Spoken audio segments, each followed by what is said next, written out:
आज के इस दिलचस्प विश्लेषण में स्वागत है। आज हम एक बेहद ही भावुक और छोटी सी कहानी को डिकोड करने वाले हैं। एक खजूर का पेड़, जानवरों का एक प्यारा सा समुदाय और एक भयानक मानवीय दखल।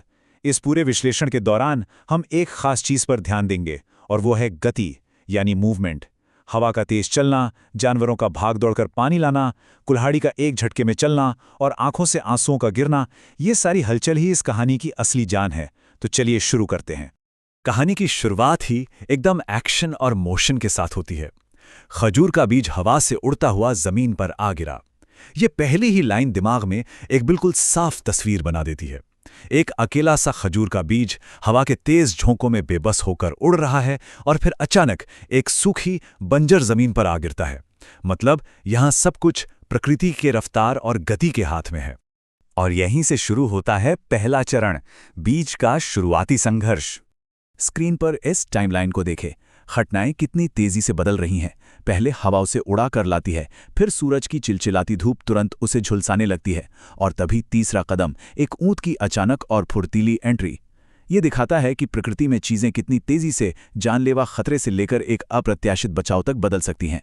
इस लाइन के एक एक शब्द पर गौर करते हैं। तेज धूप से बीज तड़पने लगता है। ये शब्द तड़पना अपने आप में ही छटपटाहट की एक दर्द भरी गति की तस्वीर खींच देता है। बीज वहां बस चुपचाप पड़ा नहीं है, वो इस भयानक गर्मी से बचने के लिए अंदर ही अंदर संघर्ष कर रहा है। ये हमें बताता है कि कुदरत कभी कभी कितनी बेरहम हो सकती है। लेकिन फिर कहानी एक खूबसूरत मोड़ लेती है, जो है हमारा दूसरा चरण, जानवरों की सामूहिक करुणा। इस प्रोसेस को जरा ध्यान से देखिए। ये पूरा का पूरा हिस्सा शारीरिक मेहनत और भाग दौड़ से भरा है। पहला कदम, ऊंट भाग कर आता है और अपने मुंह से सीधे उस मरते हुए बीज को पानी पिलाता है। दूसरा कदम, जीवन की एक धीमी ऊपर की तरफ बढ़ती हुई गति, जहां बीज धीरे धीरे अंकुरित होता है। और तीसरा कदम तो सबसे कमाल का है, एक डेली रूटीन बन जाता है। सारे जानवर रोज चलकर पास की झील तक जाते हैं, पानी लाते हैं और पौधे को सींचते हैं। ये जो लगातार हो रही भाग दौड़ है ना, यही उस बीज को जीवन दे रही है। और उस जबरदस्त सामूहिक मेहनत का नतीजा यहां सामने है। बीज धीरे धीरे अंकुरित होता है। ये कोई छोटी बात नहीं है, ये सच में एक चमत्कार है। मिट्टी को चीरकर उस नन्हे से अंकुर का बाहर आना, भले ही ये एक धीमी गति है, लेकिन ये उन जानवरों की दिन रात की मेहनत का सीधा परिणाम है। कहानी अब एक अकेले संघर्ष से बदलकर एक पूरे समुदाय की जीत बन चुकी है। अब आते हैं तीसरे चरण पर, एक साझा आश्रय का बनना। ये टाइमलाइन हमें समय के बीतने का एहसास कराती है। रोज झील से पौधे तक पानी ढोने की वो लगातार गति, फिर कुछ वर्षों बाद का समय जहां अब वो एक बहुत ही मजबूत और लंबा खजूर का पेड़ बन चुका है, और अंत में उनके बसने का चरण। सालों की उस बिना रुके प्यार भरी मेहनत ने इस शानदार छायादार पेड़ को खड़ा कर दिया। पेड़ इसलिए बढ़ता गया क्योंकि जानवरों ने अपनी वो मेहनत, वो भागदौड़ कभी नहीं रोकी। कहानी का सबसे प्यारा और इमोशनल पल इस लाइन में है। ऊंट और सभी जानवर ने उसी पेड़ के नीचे अपना बसेरा कर लिया। बसेरा, ये शब्द ही कितना सुकून देता है। इसका मतलब है अपना घर, अपनी सुरक्षित जगह। ये कोई ऐसी जगह नहीं थी जो उन्हें बस यूं ही मिल गई, इसे उन्होंने खुद बनाया था। जो जीव एक मरते हुए बीज को बचाने के लिए सालों तक पानी लाते रहे, अब उसी पेड़ की छांव में सुकून से रह रहे हैं। ये एक एकदम परफेक्ट और शांत इकोसिस्टम है।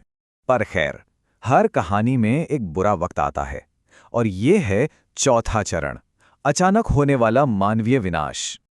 ये स्क्रीन दिल तोड़ने वाली है। दोनों तरफ का कॉन्ट्रास्ट देखिए। बाएं तरफ वो जानवर हैं जिन्होंने एक घर बनाने के लिए सालों तक एक ही गति को दोहराया, रोजाना झील गए, पानी लाए। और दाईं तरफ एक आदमी, उसे उस पेड़ को काटने और वहां से खींचकर ले जाने में बस कुछ ही पल लगते हैं। कुल्हाड़ी के एक झटके वाली हिंसक गति उन जानवरों के सालों के प्यार और मेहनत को एक पल में खत्म कर देती है। इस घटना का जो शौक है वो इस लाइन में साफ झलकता है। एक दिन एक आदमी पेड़ को काट कर ले जाता है। जरा एक दिन की उस अचानकपन पर गौर कीजिए।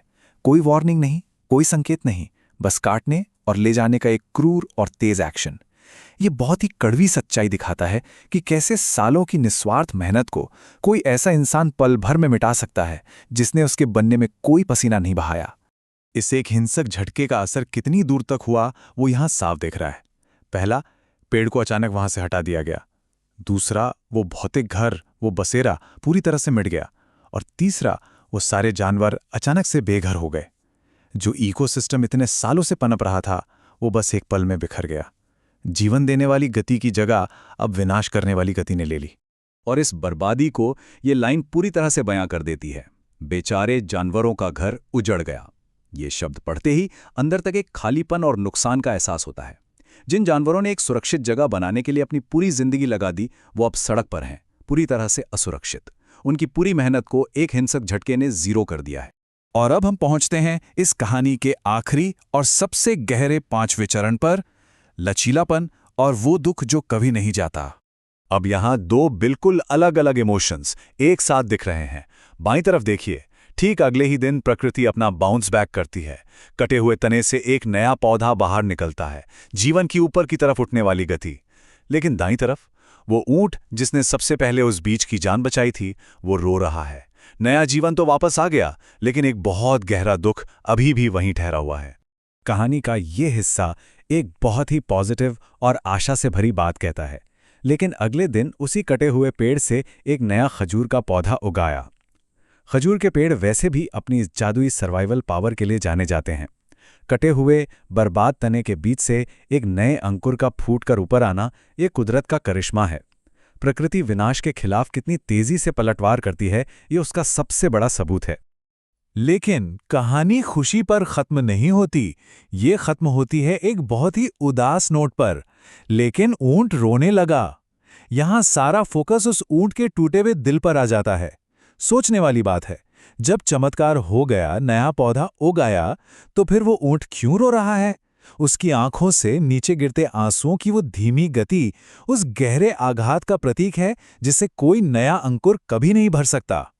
जो हमें इस विश्लेषण के बिल्कुल आखिरी लेकिन सबसे जरूरी सवाल पर लाकर खड़ा कर देता है।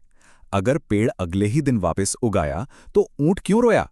ये सवाल हमें बहुत कुछ सोचने पर मजबूर करता है। यह हमें याद दिलाता है कि भले ही प्रकृति में चीजें वापस आ जाएं, लेकिन जो टूट गया वो टूट गया। वो सालों का लगाव, वो साथ मिलकर काम करने की यादें और उस पुराने पेड़ से जुड़ी भावनाएं, वो सब कुल्हाड़ी के उस एक झटके के साथ हमेशा के लिए खत्म हो गई। एक नई चीज पुराने विनाश के दर्द को नहीं मिटा सकती। और सच कहूं तो ये एक ऐसा विचार है जो बहुत देर तक हमारे साथ रहने वाला है।